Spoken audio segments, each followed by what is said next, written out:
Hello, നമുക്കിന്ന് സിമ്പിളായിട്ട് കുറച്ച് പാറ്റേൺ പേപ്പേഴ്സ് ഉണ്ടാക്കി നോക്കിയാലോ. പാറ്റേൺ പേപ്പേഴ്സ് നമ്മൾ യൂസ് ചെയ്യുന്നത് ജേർണലിങ്ങിന് വേണ്ടിയിട്ടാണ്.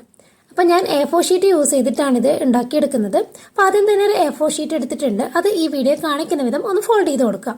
അപ്പോൾ നമുക്ക് ഒരു A4 ഷീറ്റിൽ നിന്നും 6 പാറ്റേൺ പേപ്പേഴ്സ് ഉണ്ടാക്കിയെടുക്കാം. അപ്പോൾ അതിനായിട്ട് ഈ വീഡിയോ കാണിക്കുന്ന വിധം ഫോൾഡ് ചെയ്യുക. അതിനുശേഷം ഇങ്ങനെ കട്ട് ചെയ്തെടുക്കുക.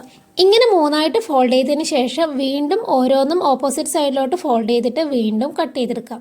ഇപ്പം നമുക്ക് അങ്ങനെ ചെറിയ ചെറിയ 6 കുഞ്ഞു പേപ്പറായിട്ട് കിട്ടും.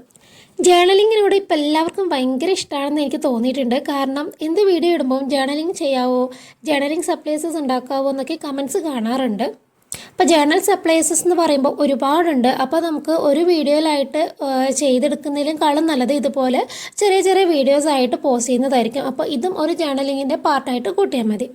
ഓക്കെ, അങ്ങനെ നമ്മൾ കട്ട് ചെയ്തെടുത്തിട്ടുണ്ട്. പിന്നെ ഞാൻ യൂസ് ചെയ്യുന്നത് ഈ മാർക്കേഴ്സാണ്. അതായത് നമ്മളിത് മീഷോയിൽ നിന്ന് വാങ്ങിച്ചതാണ്. ഞാൻ മുന്നേ വീഡിയോ ചെയ്തിട്ടുണ്ടായിരുന്നു. ഓക്കെ, അപ്പം നമുക്ക് പാറ്റേൺ പേപ്പേഴ്സ് ഉണ്ടാക്കി തുടങ്ങാം. അപ്പോൾ ആദ്യത്തെ പേപ്പറിൽ ഞാൻ ഈ ഒരു കളറാണ് എടുത്തിരിക്കുന്നത്. ഇതൊരു ലൈറ്റ് യെല്ലോ പോലത്തെ ഒരു കളറാണ്. അപ്പോൾ നല്ല ഷെയ്ഡാണ്. അപ്പോൾ ഇതിൻ്റെ നമ്മുടെ മാർക്കറിൻ്റെ ആ ഒരു വിഡ്ത്ത് കൂടിയ ഭാഗം യൂസ് ചെയ്തിട്ടാണ് ഇങ്ങനെ നമ്മൾ വരഞ്ഞെടുക്കുന്നത്. ഇങ്ങനെ വരഞ്ഞെടുത്തിട്ടുണ്ട്. എന്നിട്ട് ബ്ലാക്ക് കളർ വെച്ചിട്ട് ചെറിയൊരു ഹണി ബീ പോലെ വരഞ്ഞു കൊടുക്കുകയാണ് ചെയ്യുന്നത്. അപ്പോൾ ഇത്ര മാത്രമേ ചെയ്യുന്നുള്ളൂ. പക്ഷേ നല്ല ഭംഗിയാണ് കേട്ടോ ഈ ഒരു പാറ്റേൺ പേപ്പർ കാണാൻ വേണ്ടിയിട്ട്. എനിക്ക് ഏതായാലും ഇഷ്ടമായിട്ടുണ്ട്. ഞാൻ ആദ്യം ഒരു ഹാർട്ട് ഷേപ്പ് മാർക്ക് ചെയ്യാനാണ് വിചാരിച്ചത്.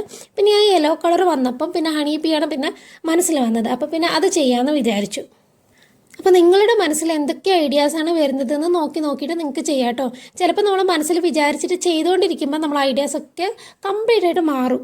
ഇന്നത് ചെയ്യാമെന്ന് വിചാരിച്ചിട്ടായിരിക്കും നമ്മൾ വരഞ്ഞ് തുടങ്ങുന്നുണ്ടാവുക. പക്ഷേ ചെയ്തുകൊണ്ടിരിക്കുമ്പോൾ വിചാരിക്കും ഇതിനേക്കാളും നന്നായിട്ട് നമുക്ക് ഇങ്ങനെ ചെയ്താൽ നന്നാവും. അങ്ങനെയൊക്കെ നമുക്ക് ഐഡിയ വരും. അപ്പോൾ അങ്ങനെയൊക്കെ മാറ്റിയും തിരിച്ചൊക്കെ ചെയ്യുമ്പോൾ നല്ല ഭംഗിയുണ്ടാവും കാണാൻ വേണ്ടിയിട്ട് കേട്ടോ. പിന്നെ എല്ലാ സമയത്തും നമ്മുടെ ഐഡിയകൾ നന്നാവണം എന്നൊന്നുമില്ല. പറഞ്ഞത് എന്താണെന്ന് വെച്ചാൽ ഈ കാണുന്ന പേപ്പറാണ്. ഇതിപ്പോൾ ചെയ്തു വന്നപ്പോൾ ആകെ കൊളായോ എന്ന് എനിക്ക് തോന്നി. പക്ഷേ ജേർണലിങ് ചെയ്യുമ്പോൾ ചിലപ്പോൾ ഭംഗി ഉണ്ടാവുമായിരിക്കും. ഓക്കെ, ഇനി നമുക്ക് നെക്സ്റ്റ് നോക്കാം. ഇത് ഞാൻ ഒരു 2-3 കളറ് എടുത്തിട്ടാണ് ചെയ്തത്. അപ്പോൾ ഇതുപോലെ ഒരു ഹാർട്ട് ഷേപ്പ് ഇങ്ങനെ കംപ്ലീറ്റ് ആയിട്ട് ഡിഫറെൻറ്റ് കളേഴ്സിൽ ആദ്യം ചെയ്ത് കൊടുത്തു. അതിനുശേഷം ചെറിയ ചെറിയ വരകൾ അവിടെ ഇവിടെയൊക്കെ ആയിട്ട് ഈ സെയിം കളേഴ്സ് യൂസ് ചെയ്തിട്ട് തന്നെ ചെയ്തു കൊടുത്തു. അപ്പോൾ എനിക്ക് ഫൈനൽ ലുക്ക് ഏതായാലും ഇഷ്ടമായിട്ടുണ്ട്. ഇതിൻ്റെത് ഒരു ഡിഫറെൻറ്റ് ലുക്ക് വന്ന പോലെ എനിക്ക് തോന്നിയിട്ടുണ്ട്. അപ്പോൾ ഹാർട്ട് ഷേപ്പ് കഴിഞ്ഞ് കഴിഞ്ഞാൽ ഇതുപോലെ 1-2 വരകൾ അവിടെ ഇവിടെയൊക്കെ ആയിട്ട് ഡിഫറെൻറ്റ് കളേഴ്സിലൊന്ന് ചെയ്ത് കൊടുത്താൽ മതി. സിമ്പിളാണ്, പക്ഷെ നല്ല ഭംഗിയുമുണ്ട്. ഞാനിവിടെ എനിക്ക് ഭംഗിയുണ്ടാവുന്ന കാര്യങ്ങളൊക്കെ ഞാൻ നല്ല ഭംഗിയുണ്ടെന്ന് പറയും. അപ്പോൾ ചിലപ്പോൾ നിങ്ങൾക്കത് കാണുമ്പോൾ ഭംഗി തോന്നണമെന്നില്ല. അപ്പോൾ നിങ്ങൾക്ക് ഇഷ്ടമായോ ഇല്ലെന്നൊക്കെ കമൻറ്റ് ചെയ്യണം കേട്ടോ. ഓക്കെ, അപ്പം നമുക്ക് നെക്സ്റ്റ് നമ്മൾ ചെയ്യാൻ വേണ്ടി പോകുന്നത് സെയിം ഹാർട്ട് ഷേപ്പ് തന്നെയാണ്. പക്ഷേ ഇത്തിരി ഡിഫറൻസ് ഉണ്ട്. പിന്നെ ഈ ഹാർട്ട് ഷേപ്പ് ചെയ്യുന്ന സമയത്ത് ഇത്തിരി ഒരു വൈറ്റ് ഗ്യാപ്പ് അവിടെ ഇവിടെയൊക്കെ ആയിട്ട് ഒന്ന് വിട്ടേക്കും കേട്ടോ. അപ്പോൾ നല്ല ഭംഗിയുണ്ടാവും കാണാൻ വേണ്ടിയിട്ട്. ഇപ്പം ഞാൻ ചെയ്യുന്ന കണ്ടില്ലേ. അപ്പോൾ ഇങ്ങനെ നമ്മൾ കളർ ഫില്ല് ചെയ്യുന്ന സമയത്ത് ചെറിയൊരു വൈറ്റ് ഗ്യാപ്പ് എവിടെയെങ്കിലും ഒന്ന് വിട്ടു കൊടുത്താൽ നല്ല ഭംഗിയുണ്ടാവും. ഇനി ഒരു ബ്ലാക്ക് കളർ യൂസ് ചെയ്തിട്ട് ആ ഒരു ഹാർട്ട് ഷേപ്പ് ടച്ച് ചെയ്തിട്ട് ലവ് എന്ന് എഴുതി കൊടുക്കുന്നുണ്ട്. അപ്പോൾ ഇതുകൂടെ ആയപ്പോൾ എനിക്ക് നന്നായിട്ട് ഇഷ്ടമായിട്ടുണ്ടായിരുന്നു. അപ്പോൾ നമുക്ക് നല്ല ലവബിൾ മൊമെൻറ്റ്സ് ഒക്കെ വരുന്ന സമയത്ത് ജേർണലിങ്ങിൽ നമ്മൾ ഒരു സ്കൈ പോലെയാണ് സെറ്റ് ചെയ്യാൻ വേണ്ടി പോകുന്നത്. കുറച്ച് ക്ലൗഡും കുറച്ച് സ്റ്റാർസൊക്കെ ആയിട്ട് ഒരു സ്കൈ തീമാണ് ചൂസ് ചെയ്യുന്നത്. എൻ്റെ ക്ലൗഡ്സൊക്കെ കണ്ടിട്ട് ആരും ഞെട്ടുണ്ടാവും. ഒരു ക്ലൗഡൊക്കെ ആണെങ്കിൽ ചിലപ്പോൾ നന്നായിട്ട് വരയ്ക്കാൻ വേണ്ടി പറ്റും. 2-3 ഇതുപോലെ വരയ്ക്കുന്ന സമയത്ത് ചിലപ്പോൾ ഒന്നും മനസ്സിലാവില്ല. ഇത് ക്ലൗഡാണോ മലയാണോ പുഴയാണോ എന്നൊന്നും എനിക്ക് തിരിയുന്നില്ല. ഓക്കെ, അപ്പോൾ സ്റ്റാർസും ഏകദേശം അങ്ങനെ തന്നെയാണ്. എനിക്ക് തോന്നുന്ന രീതിയിലൊക്കെ ഞാനങ്ങ് ചെയ്തു വച്ചിട്ടുണ്ട്. ഇനി അറ്റ് ലാസ്റ്റ് കുറേ കുത്തുകളും അവിടെ ഇവിടെയൊക്കെ ആയിട്ട് ഇട്ട് വച്ചിട്ടുണ്ട്. അപ്പോൾ ഇതാണ് എൻ്റെ ഒരു സ്കൈ തീം. അപ്പോൾ നിങ്ങൾക്ക് ഇഷ്ടമായില്ല എന്നൊക്കെ എന്തായാലും പറയണം കേട്ടോ. അങ്ങനെ നമ്മുടെ 5 പാറ്റേൺ പേപ്പേഴ്സ് ഇവിടെ റെഡി ആയിട്ടുണ്ട്. അറ്റ് ലാസ്റ്റ് നമുക്ക് 6th വൺ ചെയ്യാം.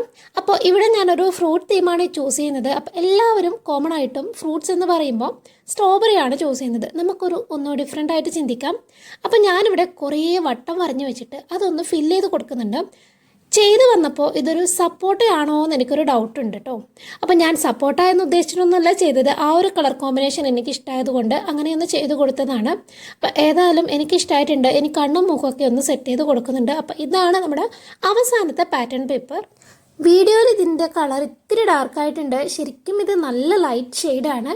അപ്പം നല്ല പേസ്റ്റൽ കളേഴ്സിൻ്റെ ഒരു കൂട്ടത്തിൽ വരുന്നൊരു കളറാണ് കേട്ടോ ഇത്.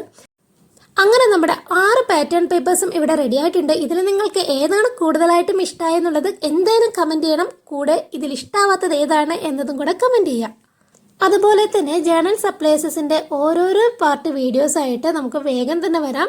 അപ്പോൾ ഈ ഒരു വീഡിയോ ഇഷ്ടമായാൽ ലൈക്ക് ചെയ്യാൻ മറക്കണ്ട. അതുപോലെ തന്നെ ചാനൽ ഇഷ്ടമാണെങ്കിൽ ഒന്ന് സബ്സ്ക്രൈബ് ചെയ്ത് സപ്പോർട്ട് ചെയ്തേക്കണേ. ഇനി ഇതുപോലുള്ള വീഡിയോസൊക്കെ കാണാമല്ലോ. അപ്പോൾ അടിപൊളി വീഡിയോ നമുക്ക് വീണ്ടും കാണാം. അതുവരേക്കും ബൈ.